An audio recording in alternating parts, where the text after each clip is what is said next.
All right, so we're back in the same jet. I'm still up in the air in the last video, but this particular video is going to be about TACAN navigation. So tactical navigation, or TACAN, is basically a radio beacon that's transmitted at a station. You got to know the channel that it's on to be able to find it, and there's different modes on how you can do that, and that's kind of what we're going to cover today. So how do I find the airbase I want to land at, or where is the carrier that I'm trying to land at? That's going to answer those questions. So it's using tactical navigation. So reset my track IR here, zoom out a little bit. Okay, so if I go to if I hit F10, I go to this overall map thing. That gives you basically where everything is on the map. And you can hide and show different things based on your scenario. You can have like a fog of war where you only know so much around you, or just where your allies are, or everything, right? So like here, I know there's some enemies on this. There's like a helicopter going over here. There's some buildings I could bomb over here. And I use this mission just for practice and what have you. So this is our F10 map. You can see CVN is your carrier. So there's CVN 72 is the Abraham Lincoln carrier. And I'm not sure if it's going to show me if I zoom in. Yeah, no, it does on the mission planning. But this is the whole map. You can fly anywhere in this thing. There's another carrier here and another carrier here. But what I'm interested in is I want to land at El Dafra. So I find El Dafra on the map, and here it is here. And I can see this symbol here is the TACAN symbol. Okay, we're looking for channel 96. So if I want to find El Dafra, I have to tune my TACAN radio for channel 96. And that will tell me basically where it's located. All right, right, in comparison to myself. So you can see obviously it's south of me, right, because of the F10 map. I don't try to play with the F10 because you don't have an F10 map in a real plane, right? So, but this is it's kind of useful for these purposes. So we're going to tune to El Dafra and tune to channel 96 in our plane. So let's just do that. So first we're going to go to TACAN or TCN, which is right here. And we're going to say we're going to 96, enter. So it's channel 96 and it was X-ray. So if we go back to F10, we didn't know that. It doesn't say it here. But I do know that. It's either X-ray or Yankee. Interestingly enough, it doesn't tell you on this. I think it did in the mission planning. We can see that here. This is stuff I've typed, but you can see the TCN is 96 X-ray. Right there. So back to this, I got 96 X-ray. So over here we also have our transmit and receive. We can do receive only, which will only give us the direction, not the distance. And then if it was an air-to-air TACAN, like your tanker, it's not a ground unit, we would have to choose air-to-air here. Okay, and we'll do that in a second. So we're going to go transmit and receive so we get the distance as well. And then we have to turn the TACAN on. That helps. So over here we can see on our HSI, it's at 169 degrees from us and 22.6 miles. And if we were heading straight towards it, it would take 2 minutes and 54 seconds to get there. And then the MA is the code for the TACAN. And I'm not sure if that's on the F10 map. No, it's not. Oh, yeah, it is. You can see the code for El Dafra is MA. So that's a way to verify you are on the correct TACAN. All right. So speaking of HUD symbology, if we turn this button here on our HSI is TCN, if we turn TACAN and box that, then we have up here on our compass this little bar here. And that says that's the direction you need to turn to get to the tack end that you've programmed in.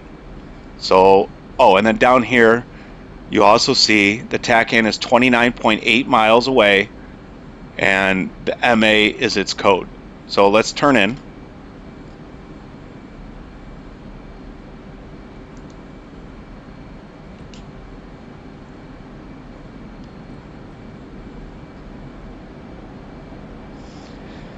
And we'll go over the HSI in another video here, but on that you can see that TACAN symbol right here. That is the airport.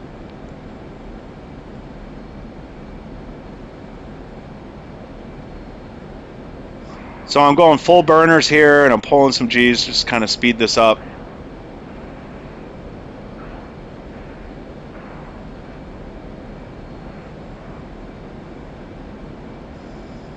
And we'll go down to about 5,000 feet.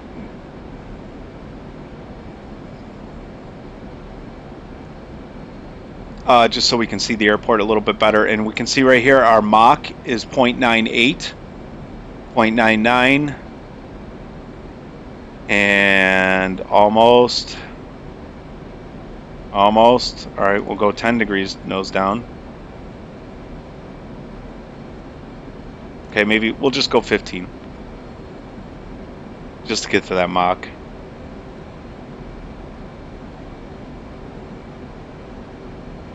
One. Can you get there? We'll get there. Altitude. Altitude.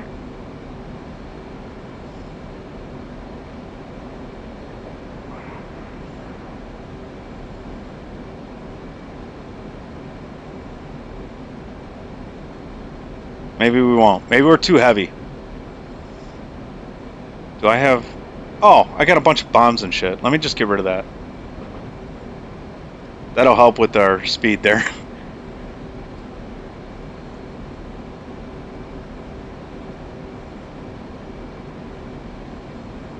Okay, so now we're doing Mach 1, and you can see that we'll break the sound barrier here. So cool. All right, so we're 17 miles away from the airport, and you can see the line is almost lined with the circumflex or caret here. So I do need to turn left a little bit to head straight towards it.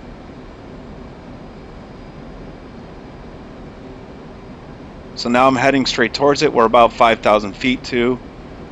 So I'll level off here. 12 miles away, we should be able to see the airport straight ahead. And we do. There it is. You can see the taxiways and the runway here. There's a runway here. This particular airport has 2 runways. So we've navigated to the airport. But if I just pause this here, you can see we've come to the airport and we're not lined up for a landing or anything like that. We're heading at a random angle towards the airport. What if I wanted to head towards the airport and fly straight in? Most people don't do that, but what if I wanted to? How would I know the direction of the runways? So you would know this generally speaking anyway, but we can see there's 2 runways, 13 and 31 here. So, and that's right, 31 right, which means there's a 31 left here.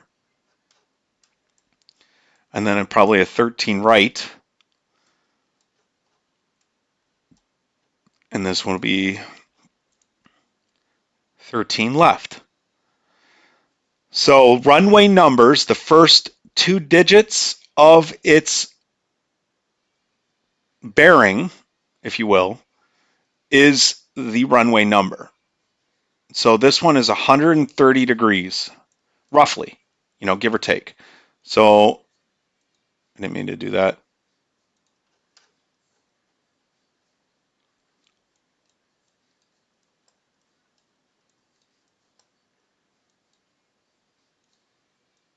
There we go. So if I look at this runway and look at the heading of this runway. Going from here to here should be 130 degrees.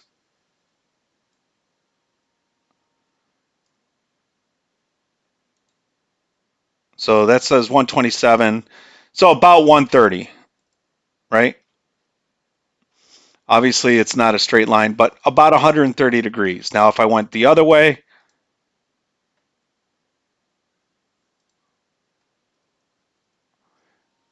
we're looking at 307, almost 310, which is that there. So runway 09 would be 90 degrees, 310 would be 310 degrees, or 31 would be 310 degrees, so on and so forth. All right. So if I can get the runway number in which I'm landing, I can set an offset to that waypoint or my TACAN. So let's just show you what I was doing there on the last video. Unpause.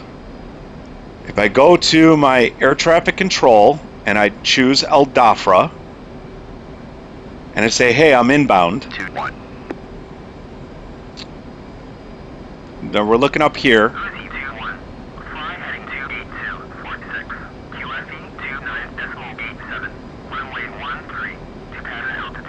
So it's saying fly at 282 for 6 miles, and you're going to be going into runway 13. And let me kill that. So runway 13. So that's 130 degrees is the direction we want to come into the airport. So we have this over here. We have our course line button here, which will set a course line to our current destination. So right now, if we look right here, that's at 90 degrees. Our course selection is 90 degrees. So if we were coming from here to here towards that airport, we'd be coming in at 90 degrees. That's not what we want. We want 130. Oop, wrong direction. So we're going to choose that to say 130. So that means the runway, start of the runway is down here, and you can see the arrow up here. So the runway comes from the bottom up. All right, so we'll go ahead and turn around.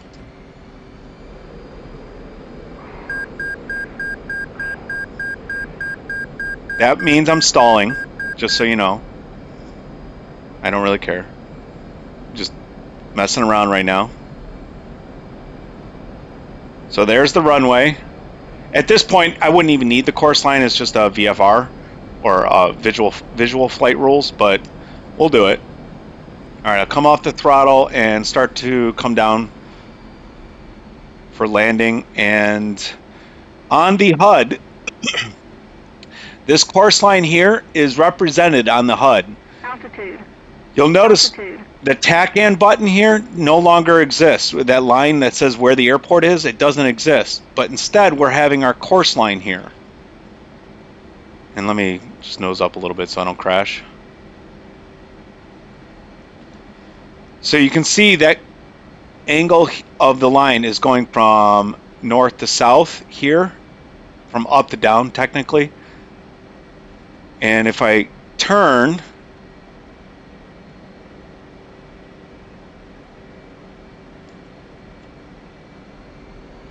you can see this line on the HUD corresponds with the line on the HSI here, right? It's at the same angle. So I want to run parallel with that line for now to create some distance between me and the airport, just so I can line up for the landing. I probably could do it, but because we're 5-6 miles away from the airport, so we're probably okay. We're a little high, but so I'm going to line that up there. So now I'm on a reciprocal heading from 130. We're about 310 degrees. So you can see we're parallel with that because the line's over here now. It's not up here pointing this way or here pointing this way, right? So we're just flying away from the airport parallel to the runway. You can't see it, we're too far away. So let's go ahead and decrease our speed and turn towards that course line. So now we're at about a 45-degree angle towards it.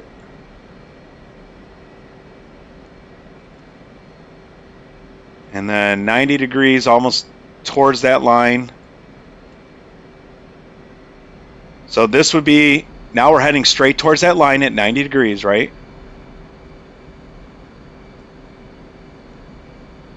And now we're going to turn in a little bit more. So it's about a 45-degree towards that line.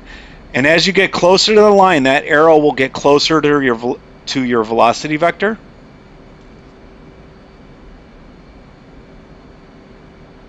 You see it moving?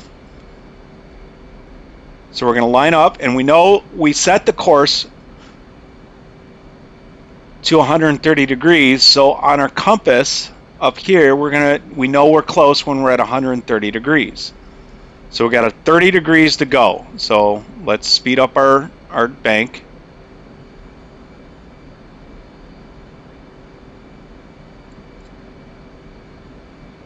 There we go. Now it says we're lined up.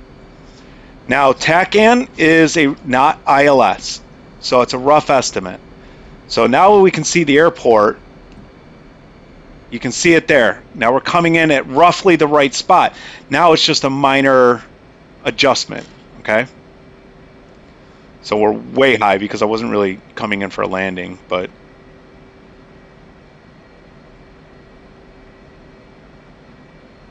now we can make that fine adjustment. So key note with the FA-18, it does not have ILS, so you cannot use ILS to line up to runways.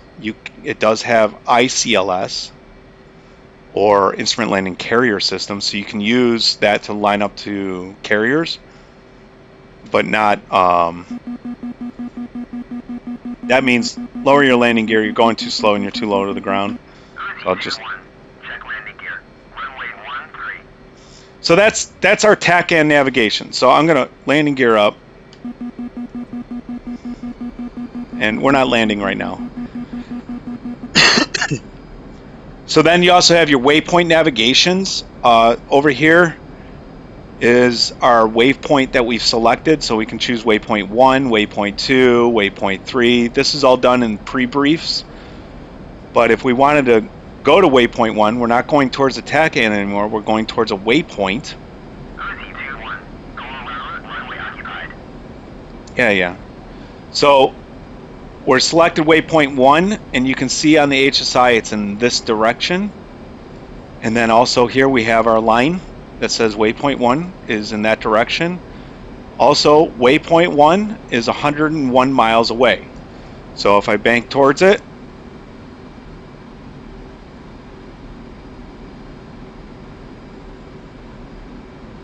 and now actually I'm kind of watching the HSI on this because I know it's off my left wingtip. So I can pull some G's to speed that up, and now I'm going to slow the G's down as it gets closer to the nose. That master alarm means fuel. I'm getting low on fuel. And you can see the line is now moving closer to the circumflex, and when it gets right on the circumflex, we're heading straight towards waypoint 1. Now, we only have 2,000 pounds of fuel. We definitely don't have enough fuel to go to 100 miles to waypoint 1. But what I will show you is now we're heading towards waypoint 1. You can see that here. If we turn on our sequence, we'll get a dotted line that shows the course that we were supposed to be taking, but that's just a nicety. We also show you here, it's going to take 10 minutes and 14 seconds at our current speed to get to waypoint 1. It's at bearing 354 for 93 miles. So 354 for 90 miles or 93 miles. So that's just duplicated here into the HUD. So a lot of this information that you can get from the HSI would then be duplicated up here for easy navigation. And that kind of covers navigation. The only other thing I'll show you is if we look at our briefing. Oops, I turned on my speed brakes. I don't know.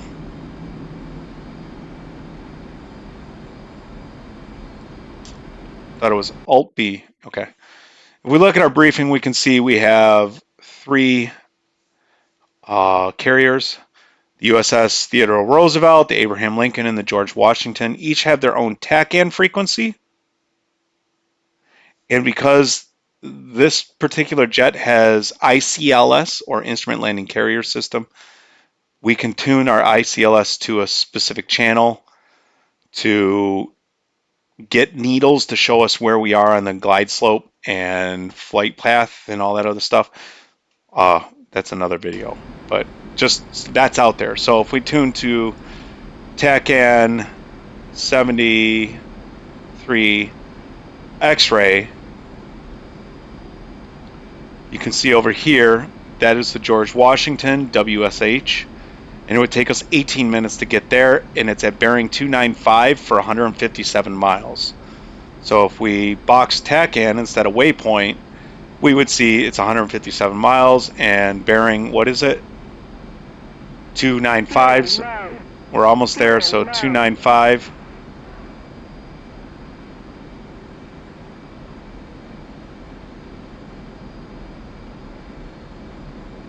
There it is. You can see the hash mark right on 295. All right, so now we're heading towards that carrier. So that's a quick way to find how to find where you need to go is TACAN and waypoints. And you select the TACAN through the TACAN button here by tuning to that particular radio's frequency, or by selecting your waypoints over here and boxing whichever one you want to be in the HUD. So currently waypoint is boxed, so waypoint information will be in the HUD. Come over to TACAN and box TACAN. TACAN information is in the HUD, right? If I don't box any of them, none of that information is the HUD, but it's still in the HSI, so you can still find it. It's just not duplicated in the HUD. Oh, you can create your own waypoints too, and I'm not going to go through this. So if you go to the data here, you can see waypoint 2 has no information. North and easting are 0, and the grid elevation 0, elevation, or grid coordinates are 0, elevation is 0. So you can actually go through and using your upfront controller here to plug in coordinates. If you got them from like JTAC or whatever, you can create your waypoints on the fly. So I only have one waypoint on this particular mission at these coordinates. So yeah, we're dangerously close to fuel, running out of fuel here. So we'll go ahead and just eject. And dump $22 million down the drain. All right, so that's that video.